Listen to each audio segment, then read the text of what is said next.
दिल्ली सल्तनत में 5 वंश थे। पहला था गुलाम वंश, दूसरा था खिलजी वंश, तीसरा था तुगलक वंश, चौथा था सैयद वंश, पांचवा था लोदी वंश। गुलाम वंश 1206 से 1290 ईस्वी तक चला। खिलजी वंश 1290 से 1320, तुगलक वंश 1320 से 1398, सैयद वंश 1414 से 1451, लोदी वंश 1451 से 1526 ईस्वी। गुलाम वंश जो सबसे पहला वंश था दिल्ली सल्तनत का, इसकी स्थापना 1206 में कुतुबुद्दीन ऐबक ने किया था। यह गौरी का गुलाम था।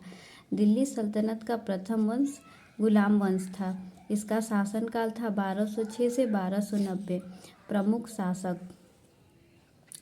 शासक था इसके गुलाम वंश का कुतुबुद्दीन ऐबक, इल्तुतमिश, रजिया सुल्तान और बलबन।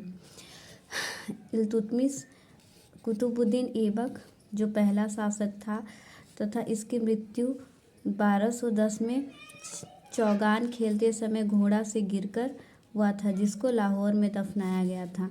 और इल्तुतमिश जो दूसरा शासक था गुलाम वंश का 1211 से 1236 ईस्वी तक, जिसकी राजधानी दिल्ली थी। इकता व्यवस्था को मजबूत किया था। चांदी का टका और तांबा का जीतल चलाया था। गुलाम वंश का वास्तविक संस्थापक यही कहलाया।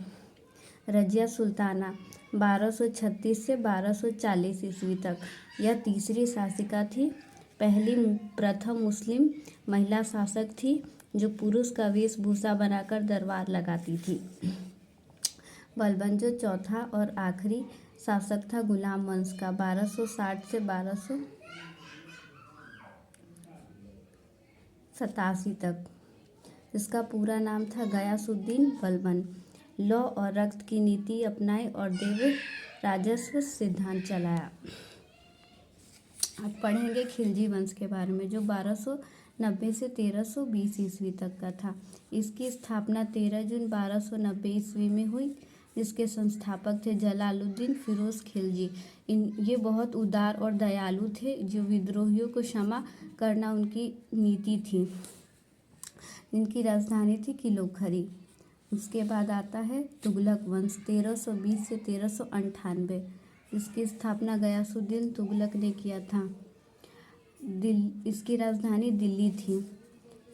और इसके बाद मोहम्मद बिन तुगलक 1327 में इसकी सत्ता को संभाला और उसकी राजधानी दौलताबाद को किया।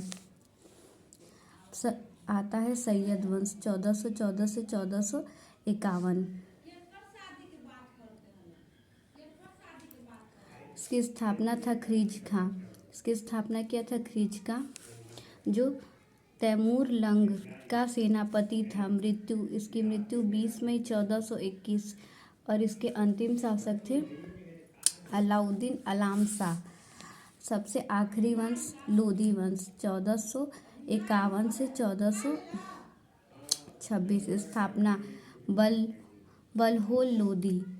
इसने अपना राजगद्दी 19 अप्रैल 1451 को संभाला था और यह पहला अफगान राज्य था पूरा सल्तनत काल का। और हमारा सल्तनत काल